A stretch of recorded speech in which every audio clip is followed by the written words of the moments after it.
वरिष्ठ भाजपा नेता व केंद्रीय मंत्री सुकांता मजूमदार ने असम में एनआरसी को लेकर चल रहे विवाद पर कहा कि यह एक तकनीकी मामला है। इसके साथ ही उन्होंने इस मामले पर अपनी बातें रखी।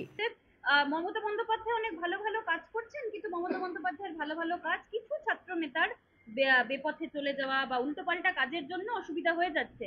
ভালোভাবে কাজ করলে তারা থাকুন, নইলে উল্টোপাল্টা কাজ করলে কাউকে রেয়াত করা হবে না। দেখুন, আমরা তো একের পর এক যে ধরনের ভিডিও আর একের পর এক যে ধরনের কেচ্চা কাহিনী আমরা দেখতে পাচ্ছি, কিন্তু ওয়েব সিরিজ তৈরি হবে কিছু কোথায়, তো সবটাই তো কিছুর মধ্যে পড়ে যাচ্ছে।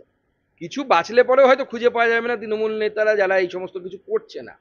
প্রত্যেকটা কলেজে এরকম এক একটা করে মাফিয়া তৈরি হয়েছে তৃণমূল ছাত্র পরিষদের, এবং তারা মমতা বন্দ্যোপাধ্যায়ের নাম নিয়েই সমস্ত কিছু করছেন, মমতা বন্দ্যোপাধ্যায়ের ছবির সামনে এ সমস্ত কিছু করছেন। আমার তো মনে হয় কসবা যে ঘরে বা যে রুমে এই ঘটনাগুলো ঘটেছিল, বা বিভিন্ন ইউনিয়নের রুমের যে ছবি আমরা দেখতে পাচ্ছি যেখানে মনোজিৎ তার কাণ্ড কারখানা চালিয়েছে, সেখানে নিশ্চয়ই একটা ব্যানার পোস্টারে মমতা বন্দ্যোপাধ্যায় ছিলেন, তিনি ড্যাব ড্যাব চোখে তাকিয়ে দেখছিলেন কি হচ্ছে। কিন্তু এই যে বলা হচ্ছে বারবার করে রেয়াত করা হবে না, এর আগেও দেখা গেছে যে শৃঙ্খলা ভাঙলে কড়া স্টেপ নেওয়া হবে, এগুলোকে তাহলে কোথায় হচ্ছে? এগুলো তো ক্যামোফ্লেজ, লোককে দেখানোর জন্য। হাতির দাঁত দুষ্কৃতী দুর্নীতিগ্রস্ত পুলিশরা তারা যাতে গণপিটুনির শিকার না হয়, এটা রাজ্যপালকে দেখতে হবে। কারণ সরকারে আসার পর যে টিচিং পিরিয়ড আছে, সেই সময় তো প্রোটেকশন দেওয়া যাবে না। যারা প্রমাণ লোপাটকারী সিভিক ভলেন্টিয়ার এবং যারা বোমাবাজ তৃণমূল নেতা, তাদের গণপিটুনি থেকে বাঁচাতে দায়িত্ব নিতে হবে রাজ্যপালকে। না, দেখুন, আমাদের সভাপতি একটা কনসার্ন ব্যক্ত করেছেন, ভালো কথা, কারণ আমরা চাই যে বিরোধীরাও মান না খাক, কিন্তু জেলায় জেলায় গ্রামে গ্রামে তৃণমূল কংগ্রেসের নেতাদের যে দৌরাত্ম্য, এই যে 21শে জুলাই বাস দিতে পারবেন না বলে কারো কাছে 77,000 টাকা চাঁদা চাওয়া হচ্ছে, এবং আমি আগের দিনই বলেছিলাম আপনাদের প্রেসের কাছে যেটাই হবে ফ্রিতে বাস দিতে বলা হবে, শুধু তেলের দাম, কোনো ক্ষেত্রে তেলের দামও দেওয়া হয় না, এবং তাদেরকে বাধ্য করা নিজের রোজগারের ঘাম, মাথার ঘাম পায়ে ফেলা টাকাকে তৃণমূল কংগ্রেসকে জোর করে নেয়া, তৃণমূল কংগ্রেসের পক্ষে জোর করে নেয়া, এর বিরুদ্ধে মুখ খোলার সাহস সবাই পান না। একজন পেয়েছেন, একজন দুজন পেয়েছেন, কিন্তু এটাই বাস্তবিকতা যে তৃণমূল কংগ্রেসের নেতারা নিজের নিজের এলাকায় প্রত্যেকেই এক একজন গব্বর হয়ে গেছে।